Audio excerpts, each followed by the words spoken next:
these kids, they could go round any Robert Altman assembled cast. I mean, they were unbelievable. How did you assemble these kids together?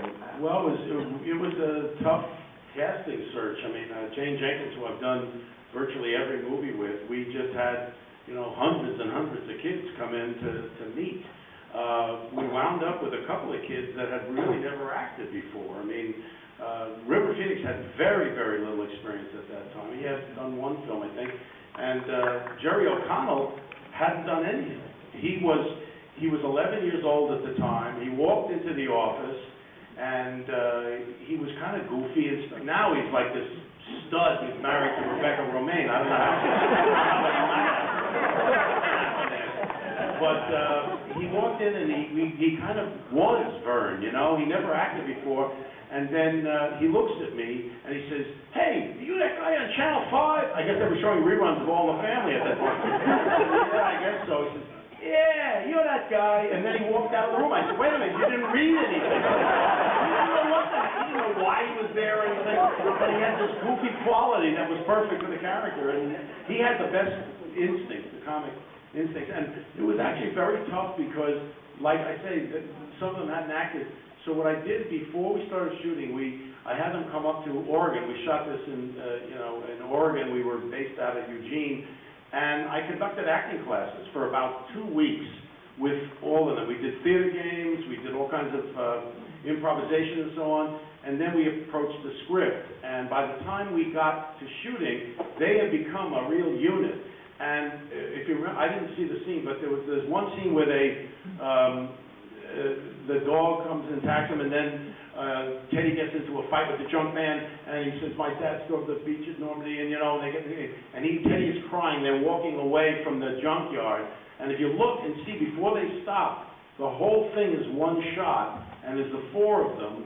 And anybody who's ever worked with kids knows that you do a lot of spoon feeding. You stand off camera and you feed them the line, they say it, and you put it together in edits. I wanted that scene to be just the four of them walking with no cuts until they stop. And even the timing that Jerry O'Connell has when he starts singing Have Gun Will Travel. I think he sings, does he sing Have Gun Will Travel at that point? Yeah, he starts to sing it and everybody looks at him and then he peters out. That was all done with one take, no cuts there. And that's a very difficult thing for young kids to be able to have that kind of timing, be able to pick up their cues and have that rhythm. So I was very proud of those guys for being able to do that. But it was tough. I mean, I had to work hard. There's a very famous story about how, when they were stuck on the trestle and the train was coming, and I wrestled with this because I thought, I wonder if the audience is going to get involved here because they know that Gordy's character lives. He turns into Richard Dreyfuss. But, I mean, he's alive, and he's telling the story, so clearly he's not going to die by the train. But it was a great lesson for me, and I took that to Princess Bride and also to Flip. The idea that the audience, if you create the moment with enough tension and enough drama, the audience will get caught up in it, and they'll forget the fact that he's going to live, and you get, oh God, I hope he doesn't get hit by the train, So I was a big lesson for me, because I thought, no, they're not going to get with this.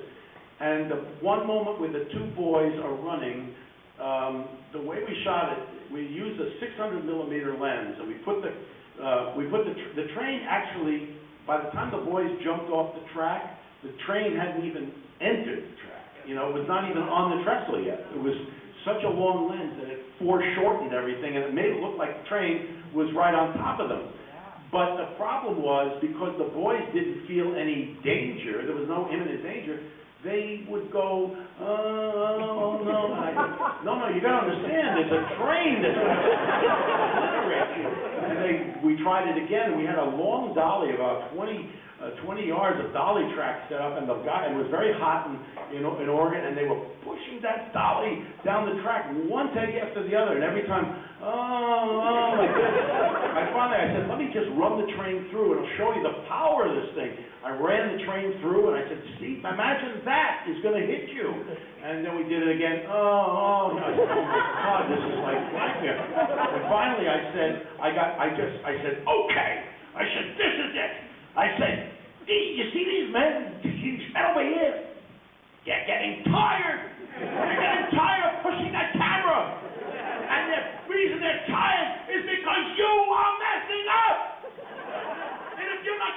don't worry, that trainer's gonna kill you. I'm gonna kill you. And they go, oh. I said, roll the camera. They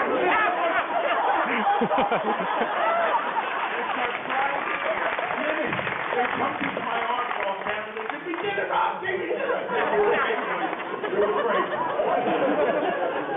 When you're working with kids like this, you're a longtime editor, Bob Layton. Now, how much does he come into play when you're trying to get kids' performances as well as the film you just did? Well, a lot. In this case, a lot, because a lot of it we have to create in the editing room. We do a lot of slipping. If we see a take that we like, a visual take, and we like a line reading from another take, we'll slip a line. Sometimes we'll take a half of one line from one take, a half of another line from another take, and then slide it into the mouth of a third take. And we did a lot of that kind of stuff. The crying. I had a lot of different cries with Will Wheaton when he was sitting on the log there, and we edited all that stuff. And so you can do a lot of things in the editing room to, kind of create. But I got to tell you, the scene with River Phoenix when he's at they're at the campsite and he tells a story about the teacher stealing the money, the milk money. He had a rough time with that, and I took him aside. And this is when the tragedy of seeing this movie again. I mean, seeing that thing disappear it gets me. But I mean, he was such a brilliant actor. He was struggling with it, and I said, I took him aside and I said, I want you to think about a time when an adult let you down. Because I knew he had a rough past, and I said, you don't have to tell me what it is, just think about it. And he said, okay. And then he went and did the scene, and what you see there is with one take. He goes and he starts to cry, and he cries, and it's absolutely brilliant. So he didn't have a lot of experience, but he had a great facility. The adults seem more juvenile than the children in this film. Was that intentional? Did you go with any sort of way, like that junk man making fun of the kid and stuff? Were you artfully moving them towards that? No, not really. I mean, because if you look at the parents, I mean, the father was like hit by a 2x4, and he lost his son, and Marshall Bell did a great job. He certainly wasn't like that. I didn't really think of it that way, although Stephen King does, he does empower children. He has a great affection for children, and one of the greatest experiences I had was showing this movie to Stephen King.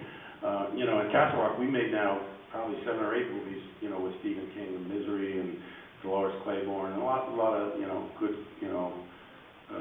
films that we made, Green Mile, Anyway, this was an important film for Stephen because it really is his childhood growing up, and in fact, in the book, The Body, which is taken from, he has all 3 of his buddies die as they're young, and I didn't put that in the film because I felt it's not believable. I mean, how would you have all 3 of your friends die? But the truth is that did happen to Stephen King. He had 3 buddies that all died, at different stages. But I had just the one. But I showed him the film privately because he said this was a very important film, very autobiographical of his life. He did have the thing with the leeches, that happened to him, all those things, And so he watched the movie, and I saw him afterwards, and he was like, he couldn't talk, he was like, he says, I gotta go away for a second, I'll come back in a few minutes and I'll talk to you. And he came back about 10, 15 minutes later, and he said, I gotta tell you, he said, this is the best thing that's ever been made out of any of my material. He said, that's not saying much. He didn't like